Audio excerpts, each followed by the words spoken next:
নমস্কার বন্ধুরা, আজকে আমি একটা নতুন কিছু ট্রাই করলাম, তাই ভাবলাম তোমাদের সাথে শেয়ার করি। তো আমি কখনো রান্নার ভিডিও ছাড়ি না, এই ফার্স্ট টাইম ছাড়লাম।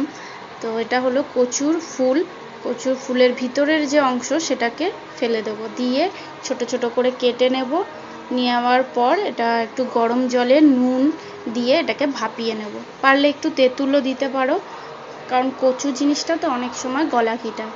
ছোট ছোট করে আলু, পেঁয়াজ, কাঁচা লঙ্কা, রসুন আমি কেটে নিয়েছি। এবার কড়াইয়ের মধ্যে তেল গরম হলে একটু কালো জিরে বা সর্ষেও ফোড়ন দিয়ে তারপর পেঁয়াজ, কাঁচা লঙ্কা, রসুন সব একে একে দিয়ে তারপর একটু নাড়াচাড়া করে আলুটা দিয়ে দেবো। তারপর একটু হলুদ আর একটু নুন দিয়ে দেবো, দিয়ে তারপর নাড়তে থাকবো। কিছুক্ষণ পর সেই ফুল ভাপানোটা দিয়ে দেবো। আমি একটু এখানে গুঁড়ো লঙ্কা অ্যাড করেছি, তোমরা চাইলে নাও দিতে পারো। আচ্ছা, তারপর ব্যাস, আর কিছুই না, একটা সিম্পল রান্না, বেশি সময় লাগে না, কিন্তু খেতে অসাধারণ লাগে। রেডি।